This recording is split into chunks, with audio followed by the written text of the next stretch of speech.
Assalamualaikum warahmatullahi wabarakatuh. Innal hamdalillah nahmaduhu wa nasta'inuhu wa nastaghfiruhu wa na'udzu billahi min shururi anfusina wa min sayyiati a'malina may yahdihillahu fala mudilla lahu wa may yudlil fala hadiya lahu. Asyhadu an la ilaha illallah wahdahu la syarika lahu wa asyhadu anna Muhammadan 'abduhu wa rasuluhu alladzi la nabiyya wa la rasula ba'da, amma ba'd. Saudaraku yang dirahmati Allah Subhanahu wa taala, alhamdulillahirabbil alamin. Selamat bertemu kembali dalam kajian bersama Khilafah Channel yang insyaallah ini adalah kajian kedua dari kitab Al-Hadis Al-Khamsun fi Siyasah Asy-Syar'iyyah, 50 hadis tentang politik Islam yang dikarang oleh Ustaz As-Somad Auni Salim Al-Hamuri dari Baitul Maqdis. Beliau seorang khatib pengajar di Masjid Umur Ar-Ra'iyah. Jadi makna politik itu adalah mengatur urusan rakyat. Di mana hadis ini diriwayatkan oleh Aba Hazim, disebutkan oleh Muhammad bin Bashar bahwa aku pernah mendengar Aba Hazim, dia berkata qa'adtu Aba Hurairah, aku pernah duduk bersama dengan Abu Hurairah sinin, beberapa tahun lamanya. Fasami'tuhu yuhaddisu anin nabi, kemudian aku mendengar Abi Hurairah, beliau menyampaikan hadis dari Nabi sallallahu alaihi wasallam. Nabi sallallahu alaihi wasallam bersabda, "Kanat banu Israil tasusuhumul anbiya." Adalah Bani Israel, urusan mereka diurus oleh para nabi. Kullama halaka nabiyyun khalafahu nabi. Ketika ada seorang nabi yang wafat, maka khalafahu nabi, diganti oleh nabi yang lain. Wa innahu la nabiyya ba'd. Para khalifah, para imam, ammastar'ahum, tentang rakyat yang dipimpin, yang diatur urusannya oleh mereka.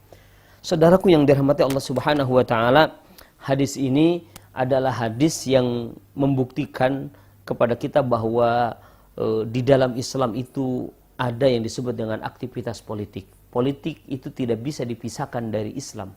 Politik itu adalah sesuatu yang suci karena politik adalah pekerjaannya para nabi. Disebutkan di dalam hadis ini, kanat banu Israil tasusuhumul anbiya. Bani Israel, urusan mereka diurus oleh para nabi. Di sini ada kata-kata tasusu, diambil dari kata sasa yasusu, siasatan.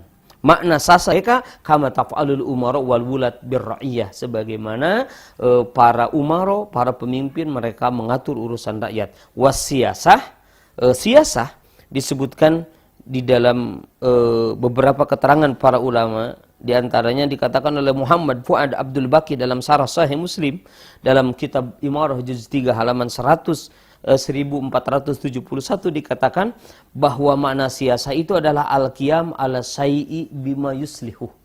Al-qiyamu bi ala syai'i, melaksanakan, jadi menjalani sesuatu, mengurusi sesuatu, jadi menangani sesuatu, bima yuslihuhu, dengan perkara yang akan membuat sesuatu itu beres. Jadi membereskan sesuatu. Kalau kata Imam Su'aib Al-Arnaud dalam ta'liq beliau terhadap Sahih Bukhari ketika menjelaskan tentang makna hadis ini, makna siyasah itu adalah al-qiyam bi amril ghair bima yuslihu, melaksanakan urusan orang lain, menangani urusan orang lain dengan cara-cara yang akan bisa membereskan urusan itu. Jadi kalau kita berbicara politik, maka politik tujuannya adalah untuk membereskan urusan orang lain, membereskan urusan umat. Sehingga yang dimaksud dengan wasasar ra'iyah, dia memolitiki rakyat, dia adalah mengatur urusan rakyat. Amaroha wa nahaha lima fihi khairuha. Jadi dia memerintah dan melarang rakyat terhadap perkara yang di situ ada kebaikan. Jadi salah satu aktivitas politik itu adalah memerintah dan melarang. Bahasa kitanya mengeluarkan kebijakan-kebijakan. Tugas umat, tugas pemimpin adalah mengeluarkan kebijakan-kebijakan yang akan membawa perbaikan, akan membawa kebaikan bagi umat, bagi masyarakat. Karena itu makna politik disebutkan oleh Qadi Syekh Taqiyuddin An-Nabhani, Qadi Taqiyuddin An-Nabhani, muassis Hizbut Tahrir, beliau menyebutkan bahwa politik itu adalah riayatu syu'unil ummah, mengatur urusan umat, mengatur urusan rakyat. Ini makna sasa yasusu siasatan. Kemudian poin selanjutnya yang diceritakan di dalam hadis ini bahwa wa innahu la nabiyya ba'di. Tidak ada lagi nabi setelah Nabi Muhammad sallallahu alaihi wasallam, di mana setelah nabi ini misi kerasulan nabi, misi kepemimpinan nabi akan dilanjutkan bukan oleh nabi, tetapi oleh para khalifah, oleh para pemimpin yang akan menjadi pengganti Nabi sallallahu alaihi wasallam. Kalau dulu di zaman Bani Israel, Nabi meninggal dunia diganti dengan Nabi yang lain. Di zaman Nabi Muhammad wafat dipanggil oleh Allah. Setelah itu yang ada adalah para khalifah. Wa sayakunu khulafa fayaksurun. Dan khalifah itu akan banyak. Dan nanti akan ada khalifah itu akan banyak. Jadi hadis ini mengisyarahkan kepada kita bahwa yang akan meneruskan kepemimpinan Nabi adalah para khalifah. Sebagaimana dilanjutkan oleh Khalifah Abu Bakar, Khalifah Umar, Khalifah Utsman, Khalifah Ali bin Abi Thalib, Khalifah Abdullah bin Zubair, Khalifah Hasan, Khalifah Muawiyah, Khalifah Yazid bin Muawiyah, dan seterusnya khalifah-khalifah setelah Nabi sallallahu alaihi wasallam. Hadis ini juga mengisyaratkan kepada kita bahwa sistem kepemimpinan setelah Nabi itu adalah khilafah. Sistem kepemimpinan yang disebutkan oleh Nabi nanti setelah Rasulullah SAW wafat, yang akan melanjutkan kepemimpinan Nabi adalah para khalifah. Sistemnya itu adalah sistem khilafah. Jadi sistem khilafah yang merupakan masdar dari kata khalafa yakhlufu khilafatan. Orang yang menjadi pengganti disebut khalifah. Proses penggantiannya atau kepemimpinannya itu disebut khilafah. Maka sebenarnya sistem khilafah itu sudah diisyaratkan oleh Nabi sallallahu alaihi wasallam. Karena itu sistem kepemimpinan setelah Nabi bukanlah sistem jumhuri, bukanlah sistem republik, yang mana di dalam sistem republik kekuasaan itu diserahkan kepada kekuasaan untuk membuat hukum diserahkan kepada rakyat.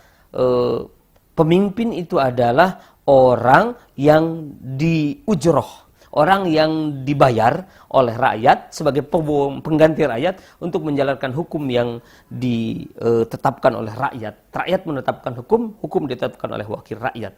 Begitu juga sistem kepemimpinan setelah Nabi bukanlah sistem nizam al-mulki, sistem kerajaan, di mana raja lah yang menjadi simbol kekuasaan. Rajalah adalah yang memerintah, rajalah yang membuat hukum. Hukum adalah hukum raja, hukum adalah apa kata raja. Begitu juga sistem kepemimpinan setelah Nabi bukan sistem kekaisaran.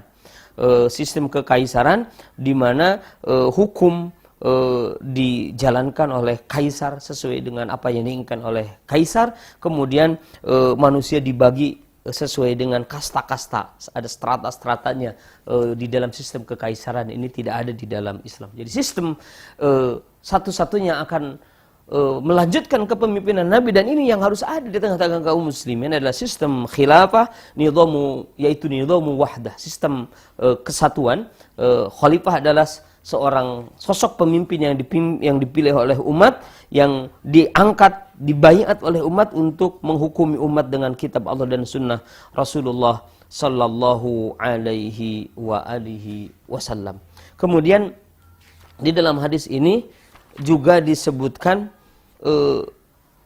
ketika Rasul ditanya, apa yang engkau perintahkan kepada kami ya Rasul ketika nanti kami menemukan banyak khalifah? Bi bai'atil awal fal awal. Bai'atlah, penuhilah bai'at kepada khalifah yang pertama dan pertama. Tidak boleh ada dua khalifah. Kalau ada dua khalifah maka yang pertama yang jadi. Taatilah. Wa'atuhum haqqahum. Berikanlah kepada khalifah itu hak mereka, yaitu hak untuk ditaati. Kewajiban umat adalah mentaati mereka. Kewajiban umat adalah mentaati khalifah. Hak khalifah adalah ditaati oleh umat. Fa innallaha sa'iluhum amma stara'ahum. Nanti Allah Subhanahu wa taala akan meminta pertanggungjawaban kepada para khalifah tentang umat yang dipimpin, yang diatur oleh mereka. Jadi ini adalah hadis yang sungguh luar biasa, yang menjelaskan kepada kita saudaraku yang dirahmati Allah Subhanahu wa taala bahwa Islam itu memiliki sistem yang unik, yaitu sistem khilafah. Kalau ada orang hari ini mengatakan bahwa tidak ada panduan tentang sistem kepemimpinan di dalam Islam, itu adalah omong kosong, karena itu tidak bisa membantah hadis Nabi sallallahu alaihi wasallam yang diriwayatkan oleh Imam Muslim dan imam-imam yang lainnya yang barusan sudah kita bahas secara sekilas tentang betapa pentingnya adanya seorang khalifah yang akan mengatur, meneruskan kepemimpinan Rasulullah sallallahu alaihi wasallam yang akan mengatur urusan umat dengan hukum Allah Subhanahu wa taala.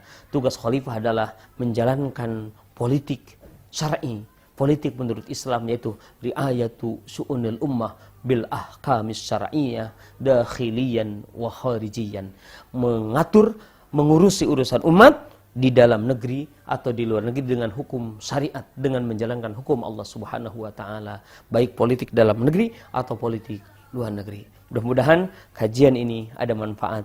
Hadanallahu wa iyyakum ajma'in. Insyaallah kita akan bertemu di kajian selanjutnya. Wal afu minkum. Assalamualaikum warahmatullahi wabarakatuh.